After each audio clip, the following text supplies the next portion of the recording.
ओम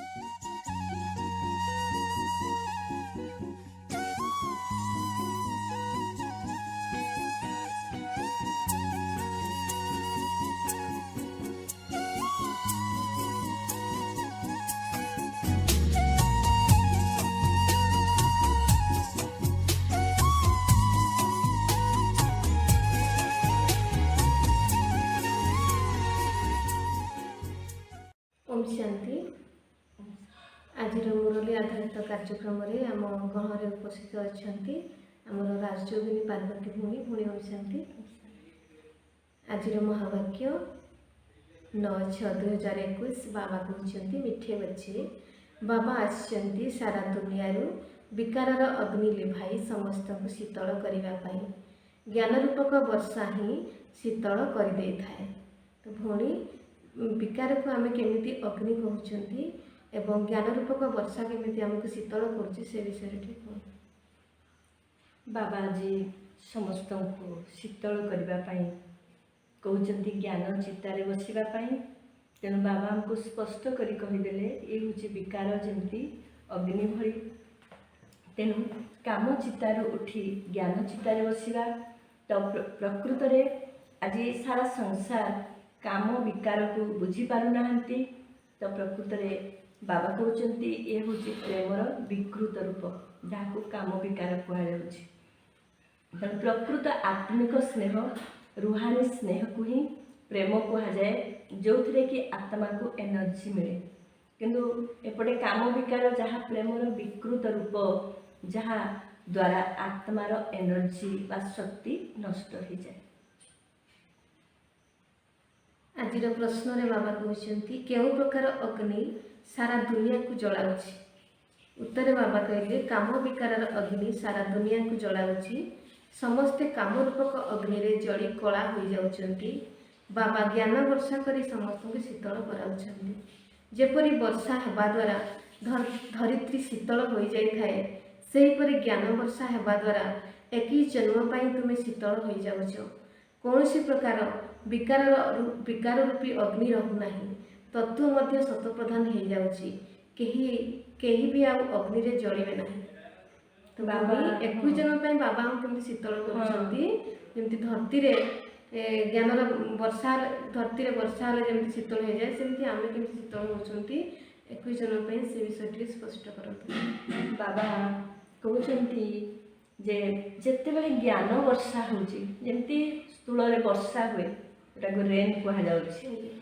तो से वर्षा रे धरती पूरा ठंडा हो जाए। एबे जमती गर्मी पर वर्षा होती शांति सुख अनुभव होची। गछ हरा भरा हो जाउची। शस्य श्यामलार भरपूर हो जाउची धरती। तो ठीक से भली बाबा से आत्मा मानू जिते ज्ञानर वर्षा दौरान आ जो मैंने ये दैवी कूलर आत्मा से माने ज्ञान को जीवन में धारणा करछंती जे आमे देह नुहे ज्योति स्वरूप आत्मा शांत पवित्र सुख स्वरूप आत्मा से आम जीवन में सुख शांति फेरी आसूची। जमी काम गोटे अग्नि क्रोध भी अग्नि क्रोध रे मुह लाल हो जाए। आम बोल केमती माने जल्दी जल्दी कहवा सहित जन को जमी लगे तीर लगला क्या बाणी भी जनक एत कष्ट लगे। तेणुक बाबा ए ज्ञानर वर्षा दे समस्त को देही अभिमानी बन दौरान।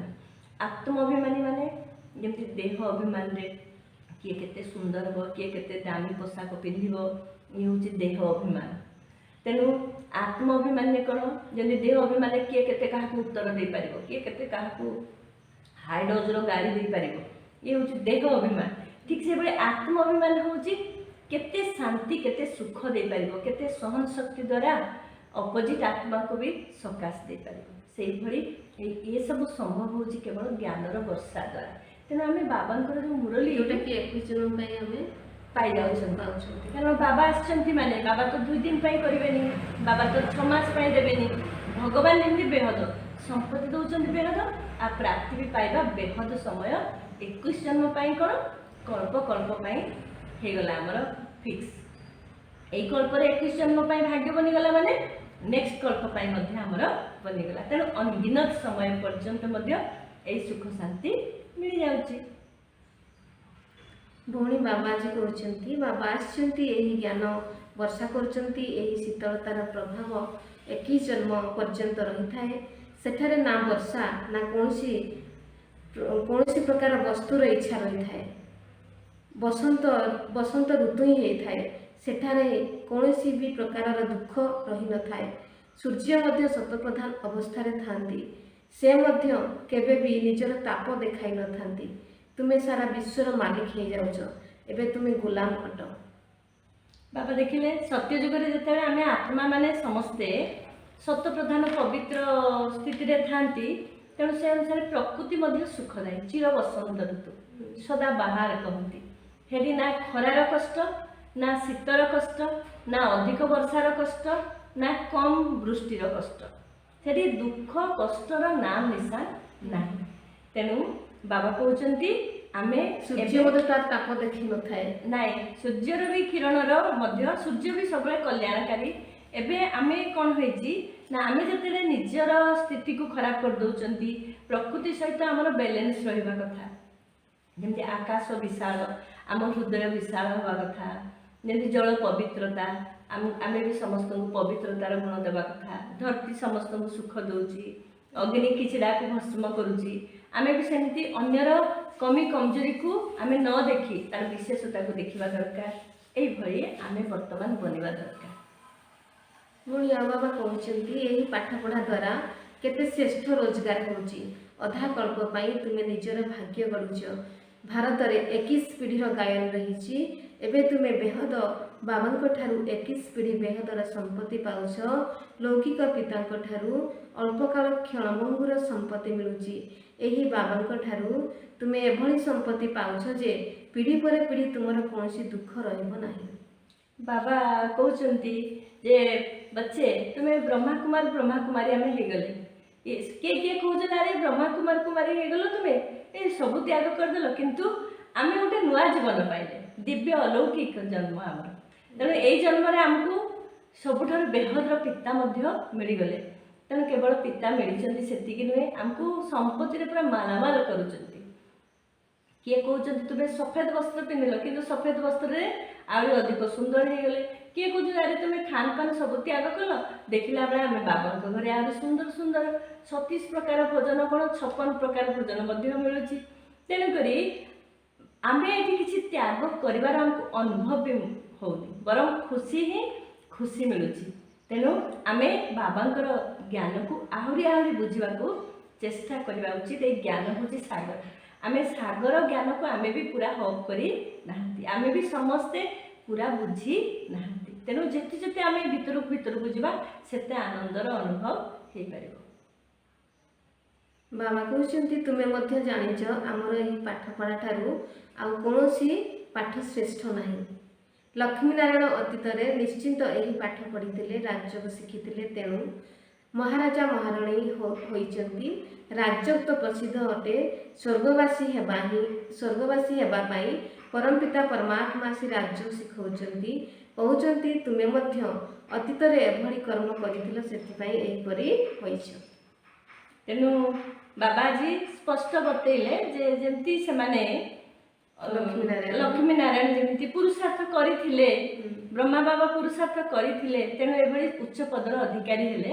ବାବା ମନେ ପକେଇଦେଲେ ଆମେ କେବଳ ଜ୍ଞାନ ଜାଣିକି ଖୁସି ହେଲେ ହେବନି, ଆମେ ସେଇ ଅନୁସାରେ ଆମ କର୍ମକୁ ଶ୍ରେଷ୍ଠ କରିବା।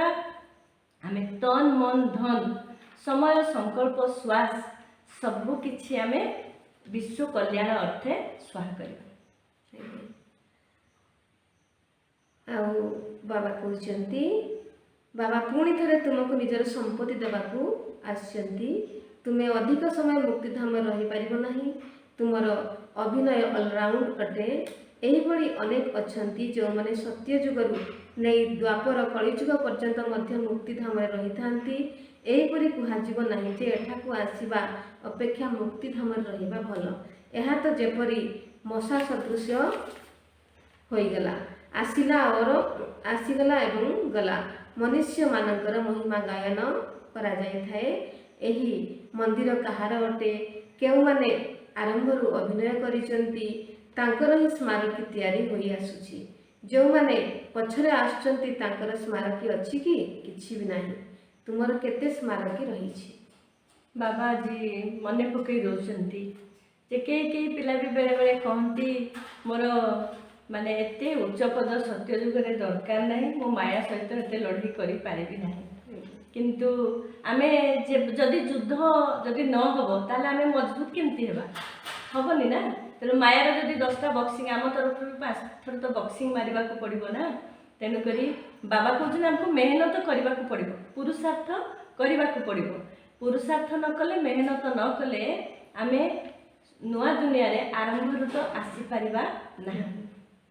ତେଣୁ ପୁରୁଷାର୍ଥ କରିବାକୁ ପଡ଼ୁଛି, ମେହନତ କରିବାକୁ ପଡ଼ୁଛି ବୋଲି ଆମେ ଯଦି ସଂକଳ୍ପ କରିବା ନା ଆମେ ପରମଧାମରେ ତ ଶାନ୍ତିରେ ବସିଥିଲେ ଭଲ ହୁଅନ୍ତା। ତ ବାବା ସେଠି କହୁଛନ୍ତି ଯେ ପରମଧାମରେ ଯଦି ଆମେ ଶାନ୍ତିରେ ବସିବା, ଅନ୍ତ ସମୟରେ କେବଳ ଆସିବା ଆଉ ପୁଣି ଘରକୁ ଯିବା, ଏ ତ ମଶା ମାଛିର ଲାଇଫ୍ ସହିତ ସମାନ ହେଇଗଲା। ହଁ, ତେଣୁ ଆମେ ତ ତାକୁ ତ ହିରୋ ପାର୍ଟ କୁହାଯାଏ, ଯିଏ ଆରମ୍ଭରୁ ଶେଷ ପର୍ଯ୍ୟନ୍ତ ଅଭିନୟ କରେ ରଙ୍ଗମଞ୍ଚରେ। ଆମେ ହିରୋକୁ ଦେଖିଥାନ୍ତି ଆରମ୍ଭରୁ ଶେଷ ପର୍ଯ୍ୟନ୍ତ। ତାରି ଭିତରେ କେତେ ବାଧାବିଘ୍ନ ଥିବ, ପୁଣି ବିଜୟୀ ଥିବ, ସଫଳତା ଥିବ, ହସ ଥିବ, ଦୁଃଖ ଥିବ, ସବୁ ମିଶିକି ଥିବ। ତେଣୁକରି ବାବା କହୁଛନ୍ତି ଯେ ତୁମେମାନେ ମଧ୍ୟ ମେହନତ କର ଆଉ ସତ୍ୟଯୁଗ ଆରମ୍ଭରୁ ଆସିବା ପାଇଁ, ସୂର୍ଯ୍ୟବଂଶୀ ଆତ୍ମା ହେବା ପାଇଁ ମାୟା। ବାବା କହୁଛନ୍ତି ଯେଉଁମାନେ ବିକାରଗ୍ରସ୍ତ ହୋଇନଥାନ୍ତି ସେମାନଙ୍କୁ ପବିତ୍ର କୁହାଯାଇଥାଏ। ସତ୍ୟ ଯୁଗରେ ସମ୍ପୂର୍ଣ୍ଣ ନିର୍ବିକାରୀ ହେବେ, ଏହି ସମୟରେ ସମ୍ପୂର୍ଣ୍ଣ ବିକାରୀ ହୋଇଯାଇଛନ୍ତି।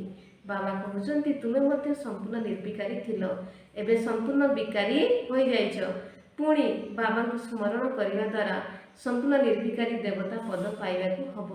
ଅକ୍ଷର ଦେଖ କେତେ ସୁନ୍ଦର ଅଟେ ମନମନ ଭାବ, ମୋତେ ସ୍ମରଣ କର ତେବେ ତୁମେ ତମ ପ୍ରଧାନରୁ ସତ ପ୍ରଧାନ ହୋଇଯିବ। ମୁଁ ସର୍ବଶକ୍ତିମାନ ଅଟେ ନା, ମୋତେ ସ୍ମରଣ କର। ବାବାଙ୍କ ସ୍ମୃତି ହିଁ ଯୋଗର ଅଗ୍ନି କୁହାଯାଉଛି, ଯାହାଦ୍ୱାରା ତୁମର ପାପ ଦଗ୍ଧ ହେବ, ତୁମେ ପବିତ୍ର ହୋଇଯିବ। ବାବା କହିଲେ କର୍ମକୁ ତ ଶ୍ରେଷ୍ଠ କଲେ, ତାପରେ ପୁଣି ଆମେ ମନ୍ମନା ଭବ ସ୍ଥିତିରେ ସ୍ଥିତ ହେବା। ଆତ୍ମା ହେଇକି ଯେତେ ସମୟ ପାରିବା ପରମଧାମରେ ଯେମିତି ବସିଥିବା। ଏବେ ବି ଆମେ ଏଠି କଥା କହୁଛନ୍ତି କିନ୍ତୁ ବୁଦ୍ଧି ଥିବ ପରମଧାମରେ। ଯେତେ ପରମଧାମରେ ଆମେ ରହିବା ସେତେ ଏଇ ଯୋଗର ଅଗ୍ନିରେ ଆମର ବିକର୍ମ ଭସ୍ମ ହେଇଯିବ। ବାବା ଆଜି ଧାରଣାରେ କହୁଛନ୍ତି ଆତ୍ମିକ ପାଠପଢ଼ାର ନିଶାରେ ରହିବାକୁ ହେବ। ବାବାଙ୍କ ସମାନ ନିରହଂକାରୀ ହେବାକୁ ପଡ଼ିବ। ଉଚ୍ଚ ପଦପଦବୀର ଆଦିର ଅହଙ୍କାର ରଖିବା ଉଚିତ ନୁହଁ। ନିଜର ଜ୍ଞାନ ଝୁଲା ରତ୍ନ ଗୁଡ଼ିକ ଦ୍ୱାରା ଭରିବାକୁ ପଡ଼ିବ। ସମ୍ପୂର୍ଣ୍ଣ ନିର୍ବିକାରୀ ହୋଇ ଦେବତା ପଦ ପାଇବାକୁ ହେବ। କେବେ ବି ଉଦାସ ହେବା ଉଚିତ ନୁହଁ। ନିଶ୍ଚୟ ଉଚ୍ଚ ପଦର ନଶା ରହିବ, ପୁରୁଷାର୍ଥର ନଶା ରହିବ, ଉଦାସ କାହିଁକି? ବାବାଙ୍କ ସମାନ ଆମେ ନିରହଂକାରୀ ବନିବା, କୌଣସି ପ୍ରକାର ପଦପଦବୀରେ ଆମର ଅହଙ୍କାର ରଖିବା ନାହିଁ। ବାବାଜୀ ବରଦାନ କହୁଛନ୍ତି ସର୍ବ ଆତ୍ମାଙ୍କର ପତିତ ସଂକଳ୍ପ ବା ମନୋବୃତ୍ତିକୁ ଭସ୍ମ କରୁଥିବା ମାଷ୍ଟର ଜ୍ଞାନ ସୂର୍ଯ୍ୟ ହୁଅ। ଯେପରି ସୂର୍ଯ୍ୟ ନିଜର କିରଣ ଦ୍ୱାରା ଅଳିଆ ଆବର୍ଜନାକୁ ଅର୍ଥାତ୍ କୀଟାଣୁ ଗୁଡ଼ିକୁ ମଧ୍ୟ ଭସ୍ମ କରିଦିଏ, ସେହିପରି ଯେତେବେଳେ ତୁମେମାନେ ମାଷ୍ଟର ଜ୍ଞାନ ସୂର୍ଯ୍ୟ ହୋଇ କୌଣସି ବି ଆତ୍ମାକୁ ଦେଖିବ, ତେବେ ତାର ପତିତ ଅର୍ଥାତ୍ ବିକାରୀ ସଂକଳ୍ପ, ବିକାରୀ ଦୃଷ୍ଟି ବା ମନୋବୃତ୍ତି ଭସ୍ମ ହୋଇଯିବ। କାରଣ ପତିତ ପାବନୀ ଆତ୍ମାକୁ ପତିତ ସଂକଳ୍ପ ଆକ୍ରମଣ କରିପାରିବ ନାହିଁ, ବରଂ ପତିତ ଆତ୍ମାମାନେ ପତିତ ପାବନୀ ଆତ୍ମାଙ୍କ ଉପରେ ସମର୍ପିତ ହୋଇଯିବେ। ଏଥିପାଇଁ ଲାଇଟ୍ ହାଉସ୍ ଅର୍ଥାତ୍ ମାଷ୍ଟର ଜ୍ଞାନ ସୂର୍ଯ୍ୟ ସ୍ଥିତିରେ ସର୍ବଦା ସ୍ଥିତ ରୁହ। ବାବାଜୀ କହିଛନ୍ତି ସମାନ ଦେଲେ ବାବା ତୁମେ ମାଷ୍ଟର ଜ୍ଞାନ ସୂର୍ଯ୍ୟ। ସୂର୍ଯ୍ୟ କ'ଣ କରିଥାଏ? ସବୁବେଳେ ଅଚଳ ରହୁଥାଏ, ସାକ୍ଷୀ ସ୍ଥିତିରେ ରହିଥାଏ, ଆଉ ସୂର୍ଯ୍ୟ ପ୍ରକାଶ ଦେଇଥାଏ। ଯେତେବେଳେ ସୂର୍ଯ୍ୟର ପ୍ରକାଶ ଦ୍ୱାରା କ'ଣ ହୁଏ ନା ବିକାର ରୂପକ ବା ଦୁର୍ଗନ୍ଧ ରୂପକ କୀଟାଣୁ ଏ ଭସ୍ମ ହେଇଯାଏ, ଆଉ ସମସ୍ତେ ସୂର୍ଯ୍ୟର ପ୍ରକାଶରେ ହରାଭରା ହେଇଯାଆନ୍ତି। ତ ସେଇଭଳି ବାବା କହୁଛନ୍ତି ତୁମେ ବି ମାଷ୍ଟର ଜ୍ଞାନ ସୂର୍ଯ୍ୟ ହେଇ ତୁମେ ସମସ୍ତଙ୍କର କମି କମଜୋରି ବିକାର ଏଭଳିକି ଆମ ସମ୍ମୁଖରେ କିଏ ଜଣେ ପତିତାତ୍ମା ବିକାରୀ ସଂକଳ୍ପ ଦୃଷ୍ଟି ନେଇକିରି ବି ଆସୁଛି, ତାହେଲେ ଜ୍ଞାନ ସୂର୍ଯ୍ୟ ସମ୍ମୁଖରେ ସିଏ ତାର ପ୍ରଭାବ କିଛି ପକେଇ ପାରିବ ନାହିଁ, ପରନ୍ତୁ କ'ଣ ହେବ ସିଏ ଆମ ପ୍ରଭାବରେ ପ୍ରଭାବିତ ହେବ। ସିଏ परंतु बलिहारी हो पार। तेणुक बाबा कह तुम आज मास्टर ज्ञान सूर्य होगी आज स्लोगान रे बाबा कहते निजर धारणा स्वरूप द्वारा अन्य आत्मा मानक उपरे योगी जीवनर प्रभाव पकाइबा मध्य बहुत बड़ सेवा। भणी बाबा कहते धारणा स्वरूप वास्तव में आम कौ प्रकार धारणा स्वरूप होगा द्वारा जहाँद्वारा कि आम योगी जीवन प्रभाव आम प्रभाव बहुत माने बड़ प्रभाव पकई पार। एमती धारणा जदि कहवा आम तो आत्मा बोली जानिले परमात्मा बोली जानिले आमे आत्मा परमात्मा कर संतान मु बाबा एतिकी आमर समस्तंकर अच्छी अनुभव। किंतु गोटे कथारे आमे फेल हो जाती ड्रामा ज्ञान किंतु ड्रामा हूँ एक्यूरेट चलती जेहेतु ड्रामा एक्यूरेट चलती तेणु कौ कथार मोर हलचल होबार ना। धारणा प्रकृत धारणा दादी गुरुजा जो कहती क्यों क्या कैसे कौन ये सब कहीं न होते भल होता ये सबूर मायर दरवाजा जदि आम बंद करदेबा आ मुरलीर मनन चिंतन ही रहिबा ताहले एकांतरे मम्मा भया सब एकांत बसवा बाबा साथी रे ताहले निश्चित रूपे आम धारणा मूर्त हो पार आम गोटे औरा बा एनर्जी भितर रहिबा जार फलस्वरूप अन्य को बन पार। आज बहुत सुंदर भाव आम पाखे स्पष्ट करें आज मुरली कि केमिति आम वर्तमान सारा दुनिया विकार अग्नि केमती जलुची एवं परमात्मा आसी ज्ञान रूपक वर्षा द्वारा आमको केमती शीतल करुछंती। तो से आम देहभान अग्नि को आम समाप्त करवा एवं ज्ञानर वर्षा द्वारा आम केमिति देवी ज्ञान शुणी शुणी आम जीवन को आम शीतल बनइबा जहाँद्वारा कि एक ही जन्म पाई आम संपूर्ण शीतल हो आउ आम भितर सब प्रकार सतगुणी सतगुण सब आसीज आउ बाबा मध्य आज आमको कहले मास्टर ज्ञान सूची होगापाई जमती सूर्य तार किरण द्वारा अलिया आवर्जन किंवा कीटाणु को भस्म कर दे थाए। तो ठीक सेमती आम मास्टर ज्ञान सूर्य होइकी केमिति माने विकारी आत्मा मानकर विकारी संकल्प दृष्टि वृत्ति को मनोवृत्ति को केमिति मास्टर ज्ञान सूर्य स्थित रहिले ताको भस्म करि परिबा एवं तांकर पतित संकल्प मध्य आमको आक्रमण करि परिबो नाही से उपरे भौणी आमको बहुत सुंदर भाव में स्पष्ट करेले एवं आमर निजर धारणा स्वरूप द्वारा आम केमिति आम योगी जीवन प्रभाव पकई परिबा। तो आज मुरली आधारित प्रश्न उत्तर कार्यक्रम में भौणी आमको बहुत सुंदर भाव में स्पष्ट कर धन्यवाद ज्ञापन करुचु एवं आज कार्यक्रम को आम ये रखुचु पुणी आगामी अध्याय आम आपण सहित देखा। ओम शांति।